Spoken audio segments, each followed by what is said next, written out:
Hi everyone, in this video I want to show you how you can use PartyKit to build a very simple echo server. So what we're going to do is the client's going to send a message to the server and the server is simply going to respond back with the exact same message. So there's actually no state. So the first thing is here I am in a PartyKit server. So it's just a class that inherits from party.server. And what we're going to do is we're going to handle the messages. So the way we do that is we define a function called onMessage. And it's going to take the message as a parameter, so that's a string, and it's also going to take the connection. We'll call that con, and it's going to be a party.connection. And so whenever we receive a message, what we're going to do is we're simply going to respond back. So we're going to send back to the connection the exact same message.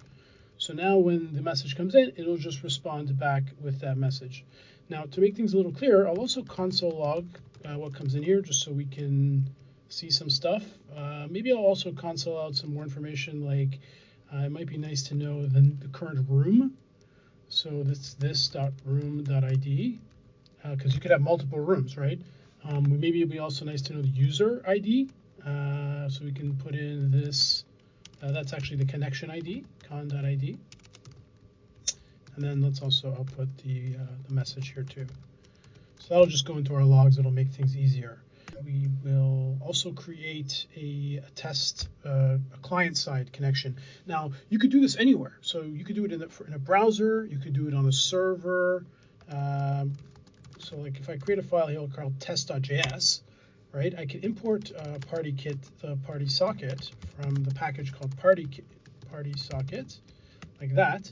And then we could create a new PartySocket.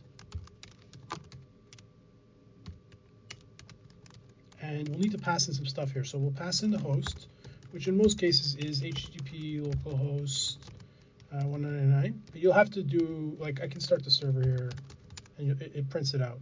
So usually it's 199.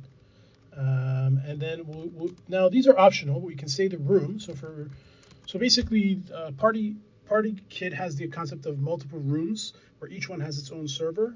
You know, it's almost like a chat. You can almost think of it like a chat type of situation where you might have a chat room for support people, a separate chat room for developers. So you can it's basically just a key or a name. So imagine we call this the, I don't know, food room, or maybe support room. And then you can again, optional, you can pass an ID. This is the ID of the connection.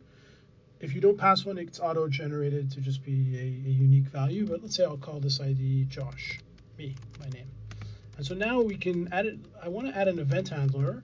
So we'll listen to basically anytime we get back a message from the server, we'll get back an event here. And what I'm going to do is I'll just print it out. Okay, so just console log that event data. So data is the message, that the actual payload that's coming back to us. And then what we can do is we can, as a test, we can send some data. You know, I don't know, we'll say test. Now our server is already running here. Okay, so I'm going to open up another tab and I will run that little test script that we wrote. Okay, so in this case, I'm not running it in the browser. In this case, I'm running it on the server. I think it's important to note that PartySocket is actually an isomorphic library, meaning isomorphic means it can run both either on the server or the client. It's the same API. So I'm running that and let's see what happens. And you see we got back test, and that's because it went to the server and it came back, the server echoed back that same message. If we look at our logs, yeah, you see here it printed out the room ID and the connection ID and the message. Now, maybe take it one step further, it might be nice to, in the server, I'll go back to the SRC server. In here, it might be nice to also, imagine we had a condition in here, like if the message was ping, then we'll have a special case here. We'll say it's a similar thing, except the message will be hard-coded to Pong. So if we send ping or apply Pong, otherwise we'll just send back the same value. Now if I go back to my test script and we'll add another message here, we'll send a ping. So when we send ping, we should get back Pong, right? Let's rerun it. There you go, got back Pong. So there you go, that's a very simple echo server. There's no state, it's just whatever message comes in, it sends it basically back. All right, guys, catch you in the next one.